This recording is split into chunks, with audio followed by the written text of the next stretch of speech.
नेपाल देश जो है हिंदू राज्य होने से बहुत ही विकास नहीं कर पाया, बहुत नीचे चला गया। नेपाल इतना गरीब हो गया, लोग बहुत ही उत्पीड़न में रहा, तो उससे मुक्ति के लिए जो है हमने उसको फेंकना पड़ा। तो भारत अभी इतना अच्छा काम कर रहा है ना, इसमें लोकतंत्र जो बाबा साहब का संविधान की तरह से समानता, शिक्षा, बहुत ही उन्नति कर रहा है। हम तो उसी को कॉपी करके हम नेपाल में भी लोकतांत्रिक, गणतांत्रिक और धर्मनिरपेक्ष राज्य बनाए। इतना अच्छा संविधान को छोड़कर वो लोग हिंदू राष्ट्र करके इंडिया को क्या फायदा होगा, मेरा प्रश्न है। वो तो इंडिया को डूबेगा, डूब लेगा, इंडिया टुकड़ा टुकड़ा हो जाएगा। मेरे हिसाब से इंडिया इंडिया नहीं रहेगा, क्योंकि इतना वो आंतरिक कलह भी होगा। हिंदू राष्ट्र बनाया था थोड़े 50 वर्ष करीब करीब, हम लोग उसका हमने दुख ले लिया, तो उसने बहुत ही लोगों में जो है विभाजन निर्माण किया। तो हमने उसको जो है विरोध करके जन युद्ध करके उसको फेंक दिया था, हिंदू राज्य, और हिंदू राजा भी फेंक दिया था। क्योंकि हिंदू राज्य के पास एक राजा भी आता है, तो हिंदू राज्य सिर्फ हिंदू राज्य नहीं होता, राजा होना चाहिए। तो आप भारत में फिर नया राजा क्रिएट करेंगे क्या? राजा बिना हिंदू राष्ट्र नहीं होता है। जाति व्यवस्था के बिना भी हिंदू नहीं, जाति व्यवस्था के बिना भी। तो हम लोगों ने वो हिंदू राज्य कहते थे, उसको फेंक दिया। इसको फेंकने के लिए राजा को भी फेंकना पड़ा, और जाति व्यवस्था को भी हम लोग जो है फेंक रहे हैं। तो भारत जो है उल्टी दिशा में जा रहा है, क्योंकि उससे मुक्ति होने के लिए हम लोगों ने वहां जो है एक युद्ध करना पड़ा, 17,000 लोग भी मर गए। अब यहाँ जो है फिर हिंदू राष्ट्र, मुझे ताजुब लग रहा है कि अगर भारत हिंदू राष्ट्र चला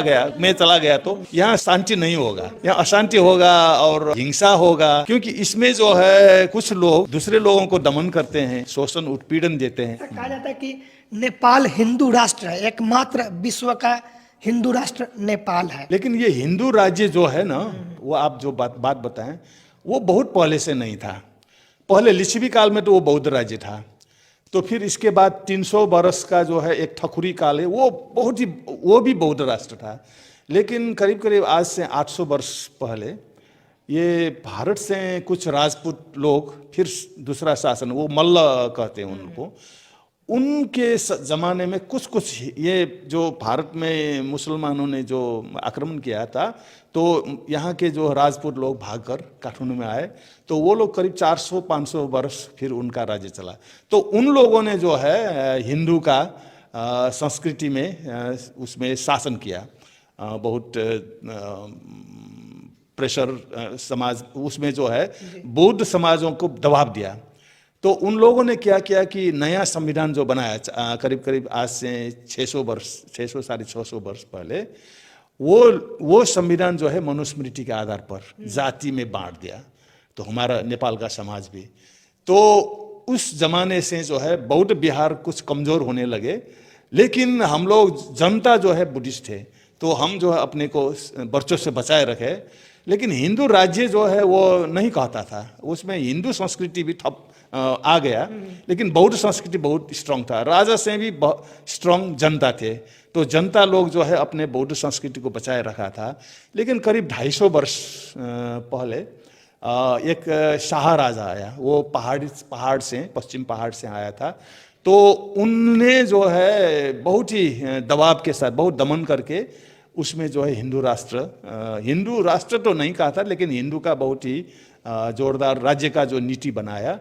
और ऑफिशियली कानून तो हिंदू राज्य जो है करीब करीब 50 वर्ष ही हुआ।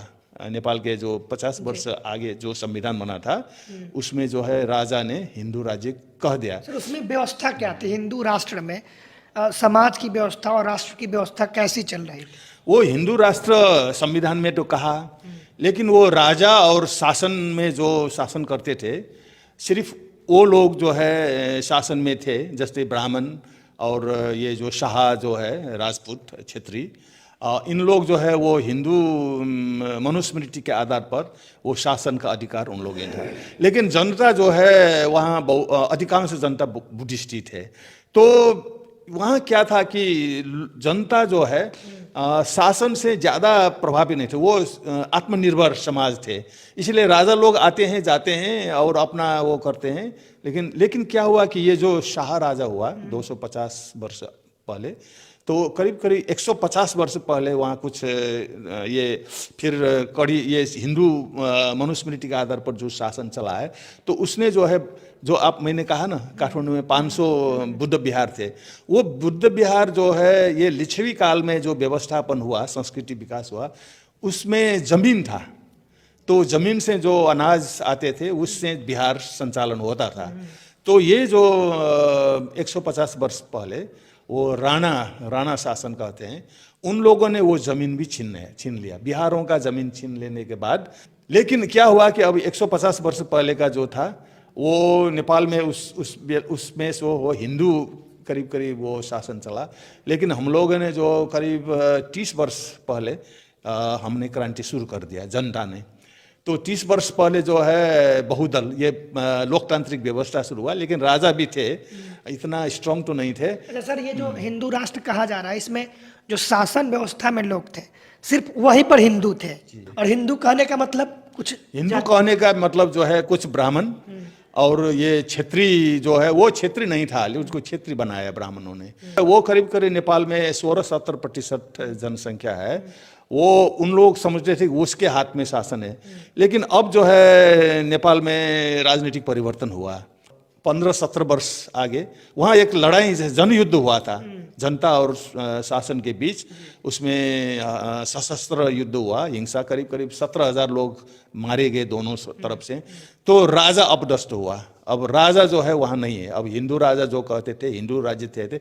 हमने जो है 7 वर्ष पहले नया संविधान जो बनाया था, वो इंडिया का जो बाबा साहब ने बनाया संविधान है, उसी से जो है बहुत ले लिए हैं हमने।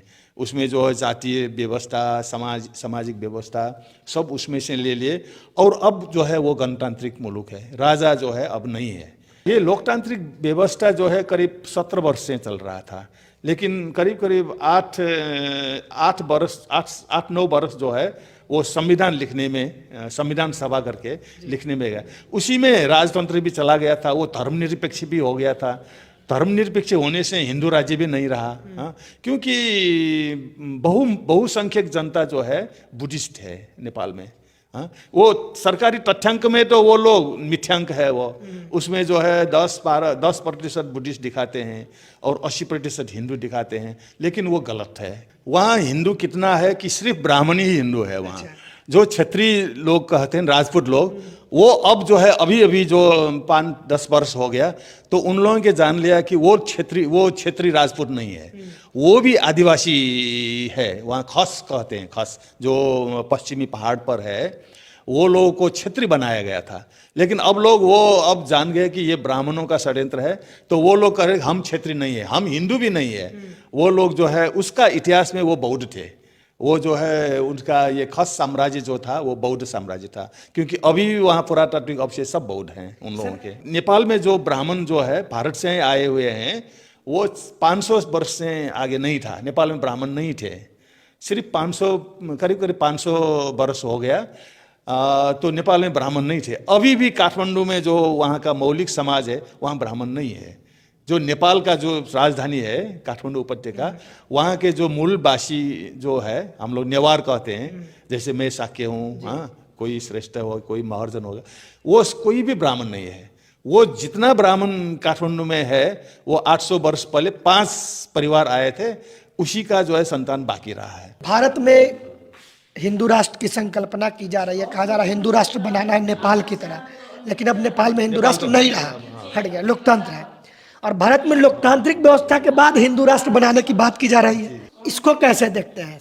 ये उल्टा हो रहा है। हम लोगों ने हिंदू राष्ट्र बनाया था थोड़े 50 वर्ष करीब हम लोग उसका हमने दुख ले लिया, तो उसने बहुत ही लोगों में जो है विभाजन निर्माण किया।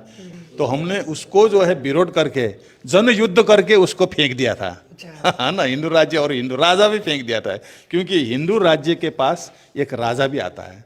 तो हिंदू राज्य सिर्फ हिंदू राज्य नहीं होता, राजा होना चाहिए। हिंदू राज्य की व्यवस्था में राजा का स्थान होता है।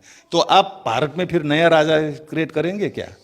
भारत जो है हिंदू राष्ट्र बनेगा तो फिर यह हिंदू राजा बिना हिंदू राष्ट्र नहीं होता है। आपको जो हिंदू का शास्त्र पढ़ेंगे, जाति व्यवस्था के बिना भी हिंदू नहीं, जाति व्यवस्था के बिना भी हिंदू। तो हम लोगों ने वो जो हिंदू राज्य कहते थे उसको फेंक दिया। इसको फेंकने के लिए राजा को भी फेंकना पड़ा, और जाति व्यवस्था को भी हम लोग जो है फेंक रहे हैं। हम लोग जो कोशिश कर रहे हैं, हम लोग जो है ब्राह्मण वर्सेस, हम भी वहाँ मूलवासी का जो है एक संघर्ष हम शुरू कर रहे हैं, क्योंकि समाज में फिर पुनर्निर्माण करना है।